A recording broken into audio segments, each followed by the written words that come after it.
Imagine this.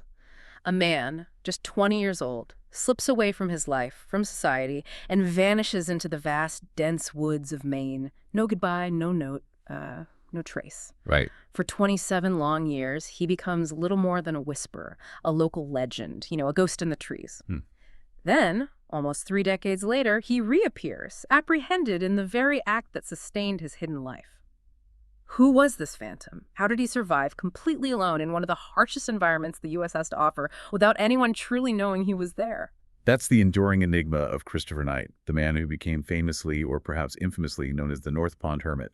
His story isn't just a tale of extreme survival. It's a deep dive into the very fabric of human solitude, a narrative so compelling and paradoxical that it instantly captivated the world. And that's exactly what we're going to unpack today.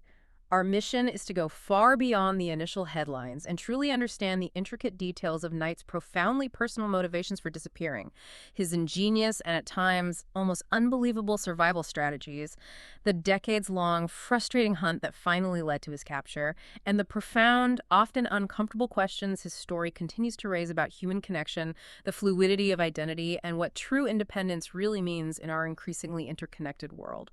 What's truly fascinating right from the outset is the central paradox at the heart of his narrative.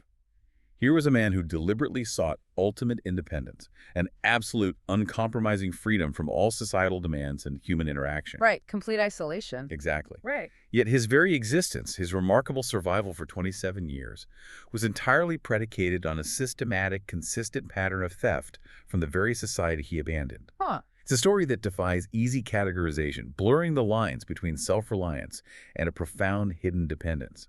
It genuinely makes you reconsider what alone truly implies. Okay, let's unpack this journey into extreme isolation. We're talking about a man who, at a young age, simply vanished. Our sources tell us he was Christopher Knight, born on December 7th, 1965, in Albion, Maine. Before he became this elusive North Pond Hermit, what do we actually know about his early life? Was he always this solitary figure, or was his disappearance a sudden, shocking shift in character? Well, from what we've gathered, his early life appeared, on the surface, to be quite conventional, even accomplished. Hmm. Christopher was an academically strong student, described as bright and diligent, and he successfully graduated from Lawrence High School in Fairfield, Maine. Okay. After high school, he pursued practical skills, completing an electronics course at Sylvania Technical School. He even secured a job installing alarm systems in Waltham, Massachusetts, a career path that required a certain level of technical aptitude and, interaction. So he wasn't exactly off-grid from the start. Not at all. He wasn't someone who had been living off the grid from birth, nor was he an obvious social outcast. His trajectory seemed to be leading him towards a fairly normal, productive life within society. So a seemingly normal trajectory, perhaps even a promising one. And then in 1986, at the tender age of 20, everything changed with startling abruptness. He didn't quit his job, didn't say goodbye to his family or friends, didn't leave a note. He simply got into his car and drove. What was the end point of that almost impulsive, decisive journey? The journey itself seems to have been as instinctual as the decision to leave. He drove south, all the way down to Florida, as if testing the boundaries of his escape, and then, without explanation, turned around and headed north. Florida, then back north. Strange. Yeah. His road trip, or perhaps more accurately, his journey to abandon the world, ended quite abruptly in Maine when his car simply ran out of gas near Moosehead Lake. Ran out of gas. That's it. That was the end of the road, literally. From that point, he abandoned the vehicle, leaving it behind as a discarded artifact of his old life, and began hiking south. He ventured deep into a remote area of central Maine. And what's really striking, almost defies belief, is that this place, the precise spot where he began his long hermitage, was less than an hour's drive from his childhood home. Exactly. It was as if he sought the deepest wilderness, but chose one remarkably close to the very roots he was severing. Very close, geographically speaking. And his parents never reported him missing. For a 20-year-old to just disappear without a word, that seems profoundly unusual, almost unheard of. It is indeed. What's fascinating here is how unplanned this vanishing truly was. His parents never reported him missing, a decision rooted in their assumption that it was a voluntary, albeit perplexing, choice on his part. They just thought he left. They assumed it was a choice. This wasn't a grand, meticulously plotted strategy for a solitary life in the wild that he had announced or prepared for. Instead, The sources consistently suggest it was an impulsive, almost instinctual tug to leave the world behind. Great tug. Yeah, this points to an intense internal drive, a profound, almost visceral desire to be free from emotional and relational demands that he, for reasons largely unknown to anyone but himself, found overwhelming. It wasn't about reaching a specific geographic destination. It was about attaining a specific state of being, utter, complete solitude. He wasn't running to something, but definitively running from a way of life that he found increasingly unbearable. So it sounds like this wasn't a philosophical quest at first, but more of an emotional imperative, a deep psychological need. What did Knight himself say about why he did this? Did he articulate some grand, overarching philosophical reason for abandoning society? Or was it much simpler, more visceral? Knight actually offered remarkably few explicit, grand reasons for his extreme actions. When pressed, he simply stated that he just decided to leave, and that he had no grand plan beyond a desire to be alone and never seen again. Just leave. Pretty much. There wasn't a manifesto, no declared purpose, no ideological blueprint for his self-imposed exile.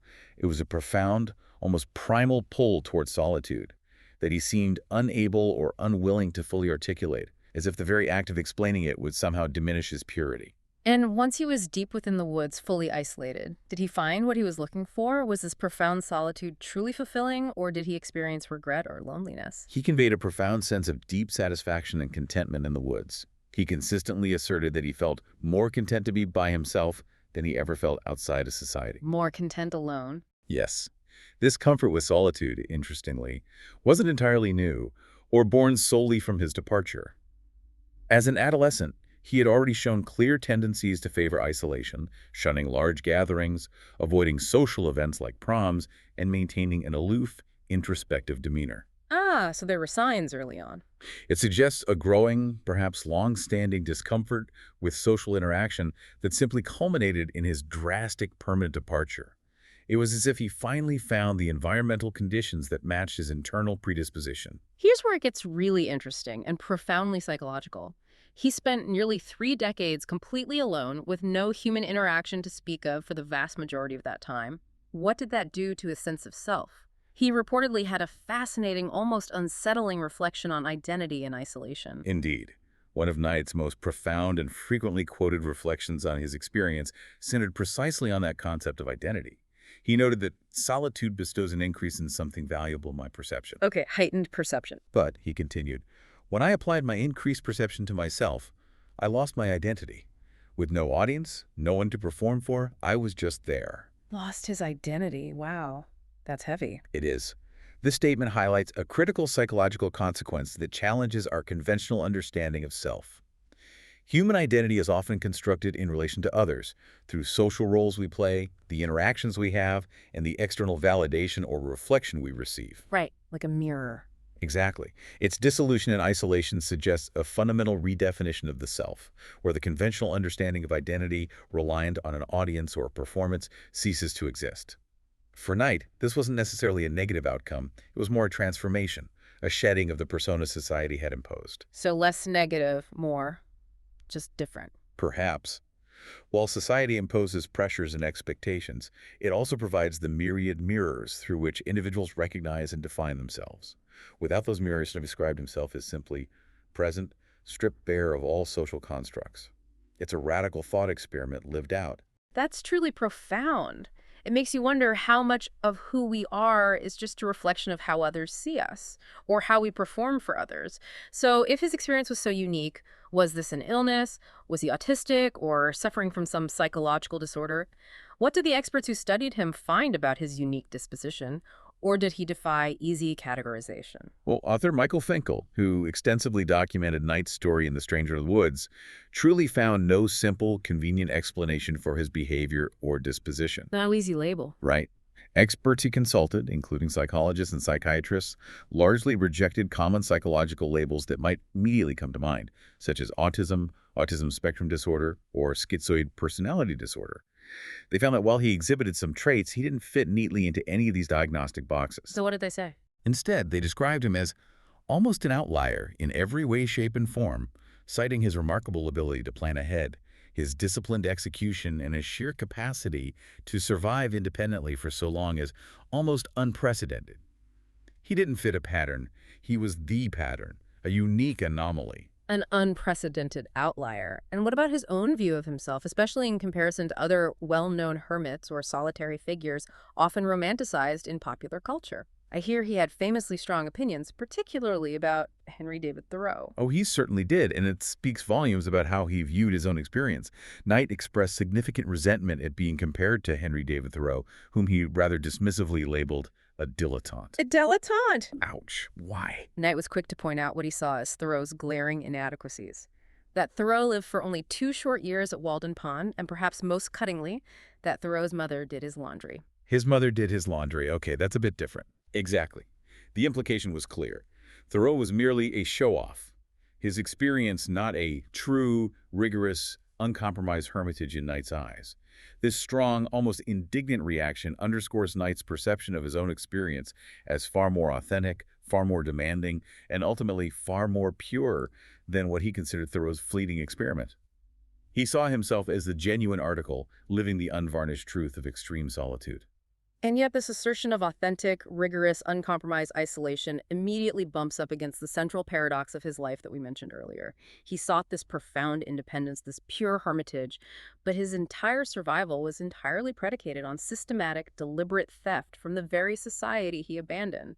It's a profound contradiction. Precisely. This creates a central tension that is crucial to truly understanding Christopher Knight.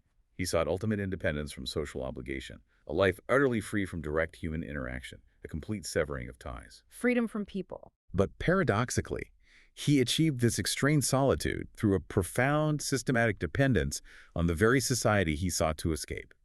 His desire for solitude was primarily about avoiding direct human interaction, that relational realm, as he called it, rather than achieving complete resource self-sufficiency. So he didn't want to talk to people, but he needed their stuff. In essence, yes. He didn't want to engage with people. He didn't want to be seen or heard by them, but he absolutely needed their material goods to exist. It was a bizarre, one-sided coexistence. So he's in the woods, gone for good, living this profoundly solitary existence. But how did he actually live? This wasn't some romanticized Thoreauvian existence, sitting by a pond, contemplating nature, perhaps writing a little poetry. Our sources make it clear it was anything but. Far from it. His survival was a brutal, pragmatic, and extraordinary testament to immense discipline, an almost unbelievable mastery of stealth, and frankly, a cunning willingness to exploit the very society he spurned. Not exactly Walden Pond. No. It is a constant battle against the elements and against discovery, not a poetic retreat. He didn't write a book about his experience. He lived the harsh reality of it, albeit with a modern, parasitic twist. Tell us about his camp. When you imagine someone living off the grid for 27 years, you picture them deep, deep in the absolute wilderness, perhaps miles from any human trace. Was Knight's camp like that? That's the common assumption, and it's why his setup was so brilliant, so counterintuitive. Knight's camp was a masterclass in concealment and adaptation, and surprisingly, in unnerving close proximity to human habitation. How close? It was nestled deep within thick woods, specifically in a flat area surrounded by large, glacial, erratic boulders that provided natural cover and a sense of enclosure. Despite its remote feel, it was shockingly, almost impossibly, close to human activity within 1 mile, or approximately 2 kilometers, of summer cabins along North Pond and Little North Pond. A mile? That's still pretty close. But wait, it gets closer. In fact, his meticulously hidden compound was only 0.02 miles from the nearest house, at the terminus of a private drive known as McNally Lane. 0.02 miles. That's like a stone's throw away from regular civilian life. How could he possibly remain undetected for so long with people living that close? It's astonishing, truly. That's just over 100 feet, less than the length of, say, a baseball field. This extreme proximity, combined with his decades-long evasion, speaks to an extraordinary mastery of stealth, observation, and even human psychology. He understood how people think. It seems so. He possessed a deep, almost intuitive understanding of human habits, routines, and crucially, their psychological blind spots. He exploited the deeply ingrained expectation that no one could possibly be so close, so hidden for so long. Right, you wouldn't expect someone living right under your nose. Exactly. The camp itself was meticulously maintained, the grounds cleared of stray branches and stones to create a discreet, silent space for movement.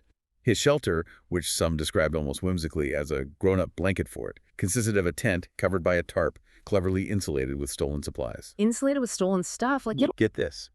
He even lined and leveled the ground beneath his tent with bundles of stolen National Geographic magazines.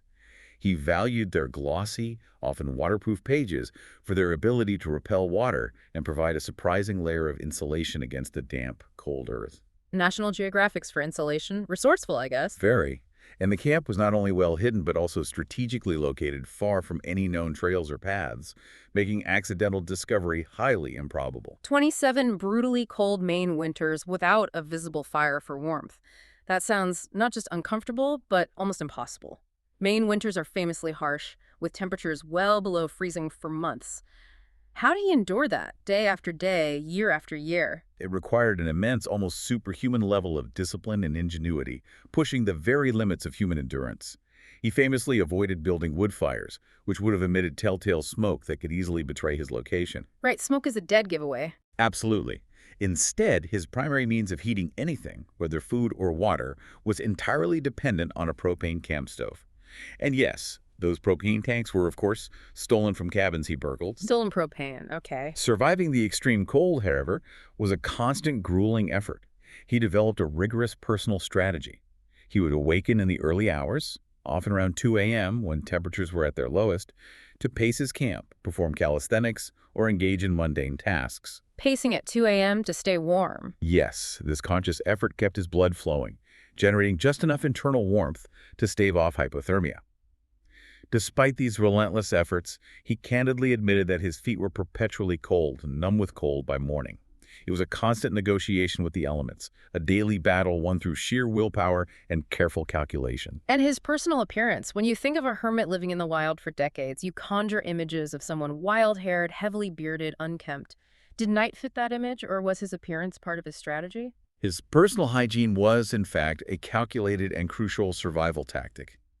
Contrary to the typical hermit stereotype, he regularly took cold sponge baths, shaved his face, and cut his hair. He shaved. In the woods. Yeah. This wasn't vanity. It was a deliberate effort to avoid suspicion should he be briefly spotted by others. By appearing normal, he actively subverted expectations, making him far less likely to be identified as the elusive hermit, even if glimpsed in passing. A sophisticated psychological tactic. Definitely. His movement through the dense forest was also executed with incredible precision. He famously claimed to have never left a footprint in the soil, Never. For 27 years. moving silently, often walking on stones, fallen logs, and tree roots to avoid leaving any discernible tracks. He also strictly avoided leaving his clearing when snow was on the ground, knowing that tracks would then be unavoidable, a dead giveaway of his presence. Smart. Snow tracks are impossible to hide. And his diet, you mentioned stolen food. Was he foraging for berries and mushrooms, hunting animals, or was it all from his raids? And what did he eat to sustain himself through those brutal winters? His diet, while providing necessary calories to simply survive, was far from what you might imagine for a traditional wilderness dweller. He engaged in very little, if any, foraging or hunting. So mostly stolen food then. Almost entirely reliant on his raids. He consumed a lot of alcohol, often stolen beer and liquor, and specifically sought out sweet, fatty, and salty foods. Junk food. Kinda, yeah. He deliberately consumed these types of high-calorie foods to fatten himself up, much like animals preparing for winter, building up a caloric reserve to help him endure the lean, frigid months.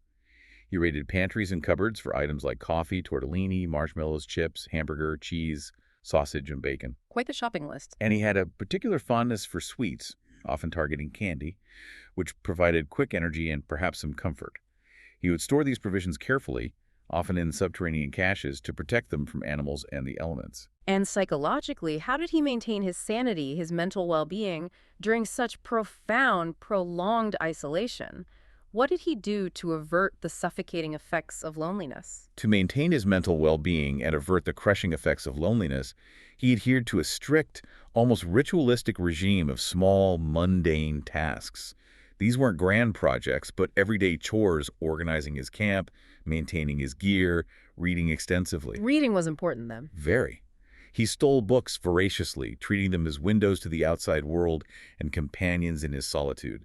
He also took handheld video games, a small black and white television, and even a twin-size mattress, all stolen, providing small comforts and distractions that kept his mind engaged and prevented it from unraveling. Video games and a TV in his hidden camp. Yep, he structured his days rigidly, perhaps as a coping mechanism against the vast, unstructured emptiness of his existence. So he lived alone, but he wasn't self-sufficient in the romanticized traditional sense.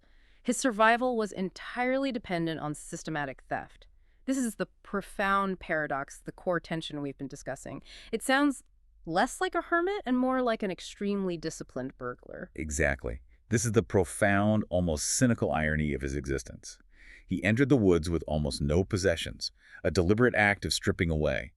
Yet his entire existence, from the construction and maintenance of his camp to his daily needs, was sustained by items stolen from nearby properties. And the scale of it, you said 1,000 burglaries. That's the estimate, yes. Wow. Around 1,000 burglaries over his 27 years. That's roughly 40 per year, or one every 9 days or so. One observer and investigator studying his methods went so far as to call him the most successful serial robber in history, not just for the sheer volume, but for his unprecedented ability to evade capture for so long. The most successful serial robber? Wow. What specifically was he taking, beyond just food? Was it anything that could be easily traced, or was he particular? He was indeed very particular. His raids targeted pantries, cupboards, and walk-in freezers for food, which was always his primary motivation. As he admitted, he was often deeply, almost dangerously hungry before a successful foray. Driven by hunger. Often, yes, but he also took other necessities: clothing, sleeping bags, tarps for shelter, and of course those crucial propane tanks. Beyond survival, he took items for mental comfort, books, those handheld video games, the small black and white television, and even that twin-size mattress for more comfortable sleep. But not valuables. He deliberately avoided high-value items like electronics or jewelry that might trigger more intense police investigations, focusing instead on consumables and items essential for his unique lifestyle. And how did he transport all these goods from the cabins back to his incredibly hidden camp? He couldn't exactly drive a car or even a bicycle. This is where his mastery of stealth extended beyond just the break-in. He used canoes, which he borrowed from vacant camps. Well, borrowed in quotes. He'd paddle quietly along shadowy shorelines in the pre-dawn hours to avoid being silhouetted on open water. He was so meticulous that he would often sprinkle pine needles over the seats of the used canoes, and even along the paths leading from them, making them appear undisturbed upon their return to their original locations. Covering his tracks, literally. Absolutely. This complete reliance on societal resources, obtained through systematic theft, truly represents a unique parasitic symbiosis. His self-sufficiency was a carefully managed form of dependence. A parasitic symbiosis. That's a striking term. It fits, doesn't it? This wasn't a flaw in his plan. It was, in his assessment, an integral, perhaps even necessary component of his chosen lifestyle in a modern world. He knew that traditional hunting and gathering in a relatively populated area would have been difficult, energy-intensive, and far too risky for discovery. So theft was just more efficient. Stealing from seasonal cabins, often unoccupied for months, offered a consistent, relatively low-risk food source, which Knight himself recognized as the most efficient way to feed himself and acquire necessary supplies. This pragmatic adaptation, utilizing human-supplied goods in the most energy-efficient and covert manner, was precisely what allowed his extended solitude to persist for nearly 3 decades. So he clearly had a sophisticated method to his madness, an almost professional, albeit unconventional, approach to theft. Did he operate under any kind of self-imposed moral code, or was it just chaos and taking whatever he could get his hands on? He absolutely operated under a self-imposed moral code that was both ethical, in his own skewed sense, and profoundly practical for minimizing risk and maintaining his anonymity. A moral code for stealing. How does that work? Well, he avoided stealing valuable items that would be missed immediately or trigger a serious investigation. For instance, he famously chose a cheap Armadron watch over more expensive ones he found in the same drawer. Took the cheap watch. Okay. Crucially, he never robbed a house that was occupied full-time, focusing instead on seasonal camps and properties, often targeting them when he knew their owners were absent. He also avoided taking food items that had already been opened, as if to minimize the immediate disruption or annoyance. Didn't want open food. Interesting detail. And his focus remained almost exclusively on consumables and books, often passing by valuable computers and large televisions, which would have been difficult to transport and easy to trace. That's incredibly specific and strategic. And his stealth must have been phenomenal to avoid capture for so long, even with these rules. It sounds like he understood security systems. His skills of stealth and evasion were truly refined, bordering on legendary among the local community and law enforcement. His burglaries were typically conducted after sundown, usually under the cover darkness, and often during rainy nights, earning him the reputation of a ghost or a phantom. The ghost of North Pond. Exactly. He demonstrated an impressive, almost intuitive understanding of security systems. He knew the fixed boundaries of motion-detecting lights and cameras, and he seemed to know instinctively where keys were hidden or how to bypass simple locks. He used tools like putty knives, paint scrapers, and screwdrivers to gain entry, leaving minimal trace. He knew how to bypass alarms, maybe from his old job. That's a possibility Finkel explored, yes. His skills were so precise, his movements so deliberate and silent, that law enforcement agencies, despite decades of attempts and countless hours of investigation, failed to capture him. This moral code, while possibly reflecting some internal ethics, fundamentally functioned as a sophisticated risk management strategy. Right, keep the heat down. By not taking high-value items or engaging directly with residents, he reduced the intensity of the pursuit against him, allowing his unusual lifestyle to continue for decades without escalating into a more aggressive, all-out manhunt. It was his greatest defense. While Knight was living his secluded life, an unseen presence moving through the shadows, what was the profound impact on the communities around North Pond? This wasn't just about missing candy bars or a few stolen propane tanks, was it?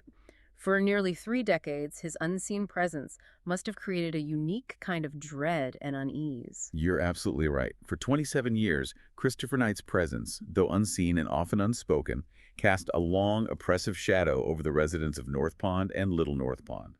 His repeated break-ins, estimated at that staggering 1,000 incidents, left the community feeling deeply vulnerable, unsafe, and constantly violated. Constantly violated. Beyond the tangible material losses, which were significant, their peace of mind became the most valuable commodity he stole. People couldn't shake the feeling of being watched, of their private spaces being invaded by an invisible entity. Just the knowing someone was out there breaking in. Exactly. And the patterns of his burglaries, did they offer any clues or did they just add to the mystery and anxiety? The burglaries, paradoxically, followed a predictable, almost taunting pattern. They often occurred early or late in the lake season, midweek, and particularly on rainy nights when visibility was low and fewer people were around. Rainy nights. Classic. Yeah. Full-time residents were generally spared, but the sheer uncertainty, the knowledge that someone was out there, permeated the entire area. Locals developed dark humor as a coping mechanism, for instance. A running joke about the hermit never touching their skinny girl margarita, as if he had his own peculiar tastes. Dark humor helps, I suppose. But beneath the humor, a deep-seated fear lingered. Families returning from short trips constantly wondered if a burglar was watching them, lurking just beyond the tree line or already inside their home. They lived with a pervasive sense of dread. That's a profound psychological toll. It's not just about what he took, but the feeling of violation, the loss of security in their own homes. Exactly. The repeated, inexplicable nature of the thefts, coupled with the ghost-like, undetectable perpetrator, fostered a collective anxiety and a pervasive sense of violation that extended far beyond simple property crime. It fundamentally transformed the community's sense of security, turning their own homes and cabins into unwilling extensions of Knight's survival strategy. Their homes became part of his supply chain. In a way, yes. Over time, Knight's crimes even grew more brazen, more audacious. A notable example was the theft of an entire freezer full of frozen chickens, intended for a large community party. A whole freezer of chickens. Yeah, this was no longer just about survival. It became a symbol of his unchallenged dominance. By 2004, nearly 15 years into the mystery, the scale of the problem was undeniable. At a North Pond homeowners meeting, 75 out of 100 attendees raised their hands when asked if they had suffered break-ins. 75%, that's huge. The situation grew absurd, almost surreal, and Knight achieved mythical status, likened by frustrated locals to the Loch Ness Monster or the Himalayan Yeti. The desperation was palpable. One resident, driven by fear and a desire for closure, even spent 14 nights over 2 summers hiding in his cabin, armed with a .357 Magnum, hoping to confront the elusive thief. Hiding with a gun, that shows how desperate people were. It really does. The fear was real and pervasive. So how did a man who was essentially a ghost, a myth, finally get caught after nearly 3 decades of evading capture? What was the breakthrough that finally brought him to justice? The long, frustrating hunt for the North Pond Hermit eventually gained crucial traction with advancements in surveillance technology. His motion-sensing security cameras became more affordable, more sophisticated, and easier to conceal. Several families in the area began installing them, desperate for answers. Technology finally caught up with him. It played a huge role. A crucial breakthrough occurred at one cabin, where a small camera, ingeniously hidden within a smoke detector, finally captured images of the elusive hermit peering into a refrigerator. This was the first concrete evidence of his appearance after decades of speculation. Caught on camera. And what did he look like in these images? I imagine most people were picturing some wild, heavily bearded, emaciated figure, perhaps a caricature of a wild man. That's precisely what many expected, which made the images all the more perplexing and disorienting. They showed a clean, well-dressed man who was neither emaciated nor bearded, appearing remarkably as Mr. Ordinary. Mr. Ordinary, not the wild man. Nope. He looked like a normal, if slightly disheveled man.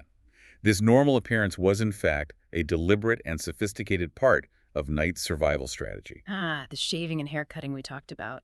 Exactly.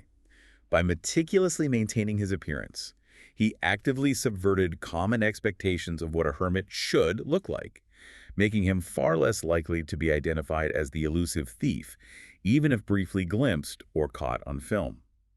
It was a calculated psychological tactic that served him exceptionally well for many years, acting as a kind of invisibility cloak in plain sight. So the community had these images, but who finally took up the mantle? Who was this specific individual determined to track him down and end this decades-long ordeal? Game Warden Sergeant Terry Hughes, a seasoned and remarkably persistent officer, became particularly determined to capture Knight. For years, he had been haunted by the unsolved crimes and the fear gripping the community. One determined warden. Hughes understood that a conventional search wouldn't work against such a master of stealth. He began collaborating closely with the Pine Tree Camp in Rome, Maine, a summer camp serving children and adults with disabilities. A summer camp? Why there? This camp, ironically, had become an increasingly frequent and vulnerable target for Knight's burglaries due to its accessible food supplies and often unoccupied buildings. Ah, easy pickings. Working directly with the camp staff, Hughes devised a targeted strategy. He installed hidden motion detectors, specifically designed to alert him directly to any trespassers on the camp property, placing them strategically where Knight was known to frequently enter. This was the decisive move, a strategic deployment of modern technology against Knight's ancient, almost primal methods of evasion. Setting a trap. And the capture itself. After 27 years of being a phantom, an urban legend, what happened in that moment? Was it dramatic? The capture itself was surprisingly undramatic, a testament to Hughes' meticulous planning and Knight's own weariness, perhaps. On April 4, 2013, in the pre-dawn hours, Sergeant Terry Hughes received an alert from his hidden motion detectors. The alarm went off. He swiftly and silently moved into position at the Pine Tree Camp. He apprehended Christopher Knight while Knight was in the very act of burgling the camp's kitchen, pilfering food from the refrigerator. Caught red-handed, literally. Pretty much. There was no struggle, no attempt to flee. Knight simply surrendered, seemingly resigned to the inevitable. This quiet apprehension marked the definitive anticlimactic end of his 27 years of self-imposed isolation and his reign as the North Pond Hermit. Just gave up. It sounds like it. For Hughes, it was the culmination of years of tireless work and dedication. For Knight, it was the abrupt end of a life lived entirely on his own terms, however paradoxically achieved. That must have been a monumental moment for the community, a literal end to an era of uncertainty. What happened next for Knight? Did he reveal more about his past, and what was the broader public and family reaction to this revelation? Knight's arrest immediately and decisively ended that era of uncertainty that had plagued North Pond residents for decades. The community breathed a collective sigh of relief, but also grappled with the surreal reality of their ghost being a real, living person. From myth to man. Right. Upon his apprehension, Knight initially claimed to have spoken to only one other human in 27 years, a brief hi exchanged with a solitary hiker in the 1990s. Just one person in 27 years. That was his initial claim. However, he later admitted, perhaps with a touch of remorse or honesty, to having been discovered by a group of fishermen years earlier. These fishermen, after learning he simply wanted to be left alone, had remarkably sworn a pact not to reveal their encounter. Fisherman kept his secret. Wow. Amazing, isn't it? The revelation of his identity and his incredible, almost unbelievable story quickly made global headlines, captivating people around the world. It also came to light that his family had never reported him missing, a striking detail that underscored the profound nature of his departure. We touched on that they just assumed he left. Exactly. Neighbors near his childhood home even reported exchanging few words with his mother for 14 years, suggesting a quiet, perhaps introverted family dynamic that may have, perhaps inadvertently, contributed to his unremarked, almost silent vanishing act, allowing him to simply slip away without much fanfare or pursuit. So, the ghost was caught, and now he was a public figure, a global sensation. What kind of justice did he face for nearly 30 years of systematic theft and the profound psychological torment he inflicted on the community? Following his capture, Christopher Knight was charged with numerous counts of burglary and theft, and subsequently convicted for the estimated 1,000 thefts he committed during his 27 years of seclusion. 1,000 thefts. So what was the sentence? He was sentenced to 1 year in prison, though he ultimately served approximately 7 months in jail, a period for which, remarkably, he expressed considerable gratitude. Gratitude for being in jail. Yes, he found the jail, with its consistent food, warmth, and routines, to be a place of relative comfort compared to the relentless struggle of his life in the woods. Easier than the woods, I guess. 7 months in jail after 27 years of living wild and free, even if it was through theft. That seems like a relatively short sentence for such a long list of crimes. Was there anything unique or particularly insightful about his sentence? Yes, there was a truly unique and notable condition of his sentence, one that aimed to address the deeper psychological wounds his actions had caused the community. The court ordered that he meet directly with the people he had stolen from, face to face. He had to meet his victims. Correct. This aimed to address the profound psychological impact his actions had on the community, forcing a direct confrontation between the elusive perpetrator and his long-suffering victims. It was an attempt at restorative justice, focusing on the emotional toll and the need for closure rather than just material restitution. How did those meetings go? Sources say they were often emotional, some victims expressing anger, others a strange curiosity or even sympathy. It put a human face to the ghost and allowed the community to articulate their pain directly to him. His story exploded. He was a global sensation. We know approximately 500 journalists tried to contact him, eager to get his exclusive story. How did he deal with that intense, unprecedented scrutiny? And who was the one journalist he actually chose to speak with? Indeed, his story captivated global attention, turning him overnight into an object of intense public fascination. Michael Finkel, a journalist and author of The Stranger in the Woods, was reportedly the only journalist to whom Knight replied. Just one. How did Finkel manage that? Finkel pursued the story with considerable determination and an unconventional approach, initiating correspondence with what he described as chatty letters, not aggressive demands, but quiet, consistent outreach.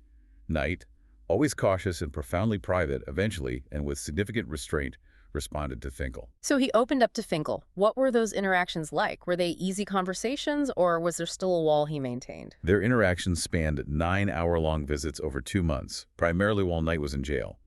During these sessions, Knight answered Finkel's questions eloquently, at times combatively. Eloquent but combative. Sounds like Knight. Yes, he was articulate, insightful, and surprisingly reflective, but also guarded and fiercely protective of his privacy and his interpretations of his own actions. Finkel rigorously verified Knight's account through extensive interviews with law enforcement officers, including Sergeant Terry Hughes and Diane Perkins Vance, a detective who had found Knight remarkably truthful in her interrogations. Finkel did his homework. Definitely. He also spoke with victims and childhood acquaintances to corroborate the story, meticulously piecing together the narrative from multiple angles. That's a testament to Finkel's persistence and journalistic rigor. But it also sounds like a very intense relationship, almost an intrusion for someone who craved absolute solitude. What happened when Finkel tried to continue contact after Knight's release from jail? This is where the core of Knight's being, his fundamental desire for isolation, truly shone through with brutal clarity. When Finkel, seeking to continue their unique dialogue and perhaps delve deeper into Knight's re-entry, expressed a desire to continue visits after Knight's release, Knight tersely responded with the final unequivocal message. Urgently important you leave me alone. Show me respect by leaving me alone. Wow. Leave me alone. Full stop. Absolutely.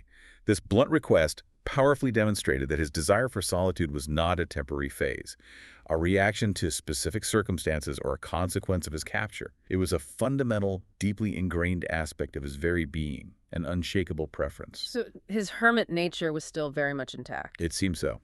The intensity of Finkel's pursuit, while yielding invaluable insights into Knight's life and motivations, arguably mirrored the torment of pursuit that Knight had himself inflicted upon the pond residents, albeit with different intentions. It inadvertently highlighted the ethical complexities inherent in the journalistic expose of intensely private individuals, even one who became a public fascination. That's a good point, the ethics of telling his story. Despite this final request for solitude, Knight's story captivated not just Maine, but spread rapidly throughout New England, across the country, and around the globe. So after all that, what became of the North Pond Hermit? Did he go back to the woods, or could he rejoin society after so long? What's his known status now? After his release from jail, Christopher Knight initially lived with his mother for a period, a gradual re-entry into a conventional home environment Back with his mom. for a time. More recently, he is reported to have secured his own place in a small Maine town and works in an auto shop, a remarkably normal existence for a man who spent nearly 3 decades completely isolated. Working in an auto shop, that's unexpected. It is. His re-entry into society, even with a job and his own residence, likely remains a compromise rather than a true, full return to social engagement. His intrinsic unwavering preference for isolation, as evidenced by his post-release request to Finkel, suggests that the hermit aspect of his persona endures, simply adapting to a life that offers a semblance of privacy within societal bounds. A hermit adapting to the system.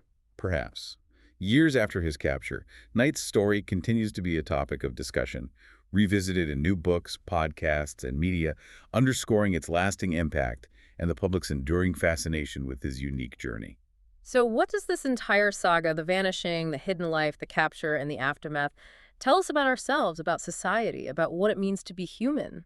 Christopher Knight's story captivated the world, even transforming him into somewhat of a local hero and a cult hero despite his criminal actions. Why this paradoxical admiration? His story continues to resonate deeply, and this complex public response, including the creation of dedicated Facebook pages, numerous books, and even songs about him, reveals a profound societal fascination with extreme self-reliance and, frankly, a deep-seated romanticization of rebellion against conventional life. We admire the rebel, even the criminal one sometimes.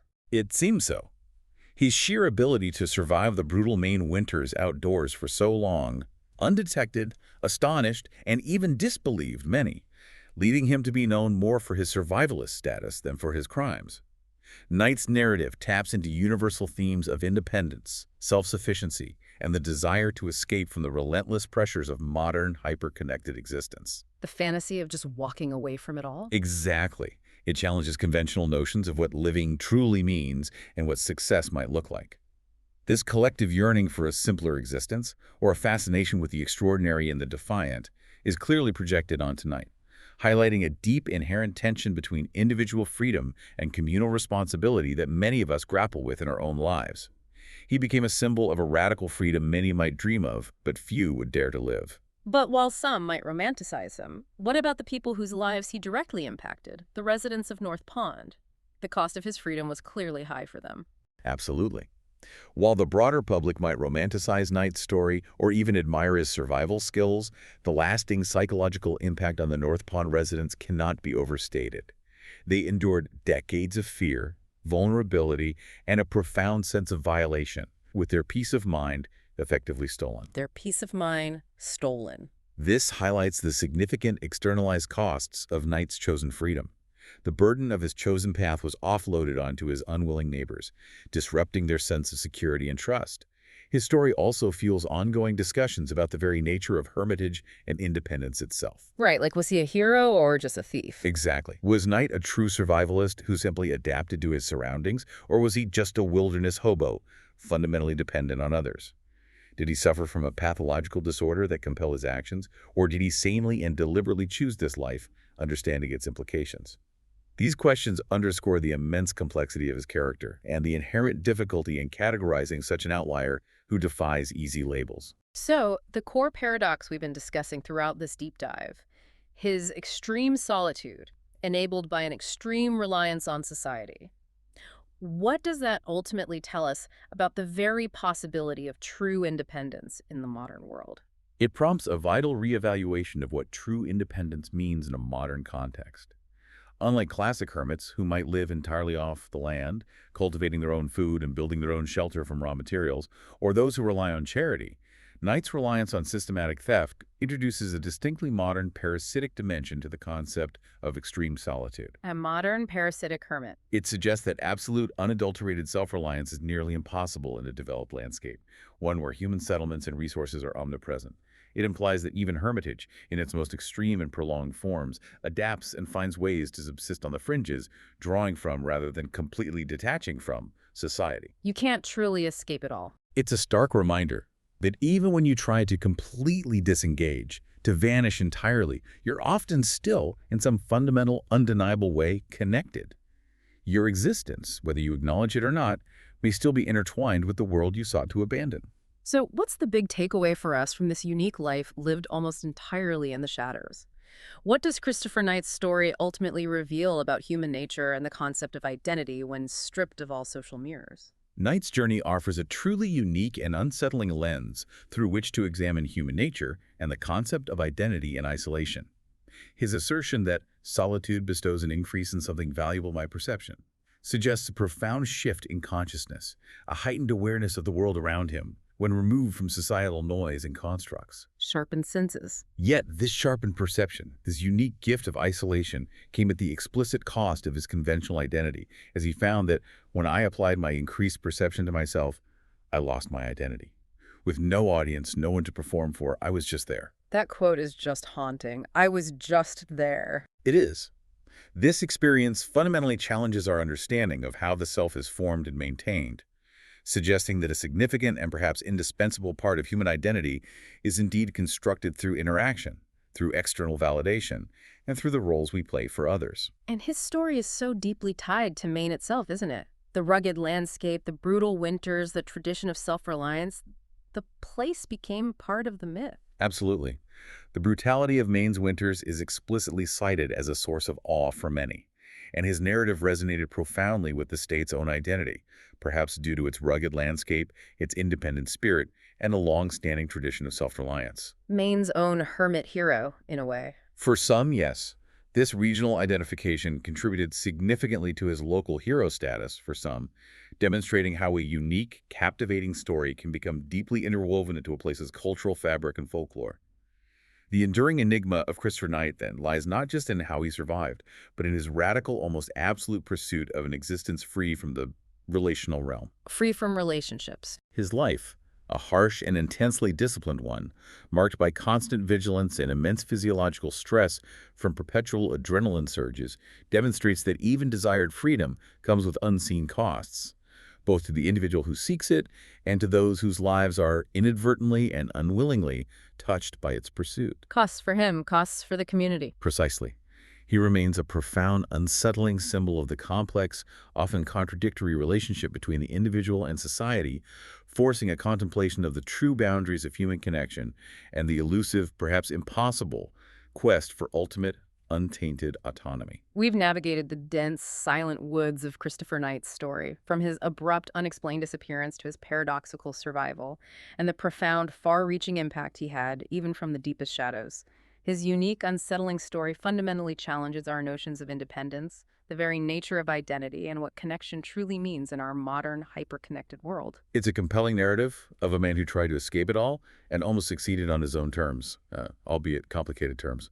So you've heard how Christopher Knight sought ultimate freedom by abandoning society, yet found his existence inextricably linked to it through systematic theft, a constant one-way dependency. This raises an important question for all of us. In a world as interconnected as ours, where resources are finite and human presence is almost everywhere, is true absolute independence free from all external reliance even a real possibility, or is it an illusion we chase, always inevitably at someone else's expense?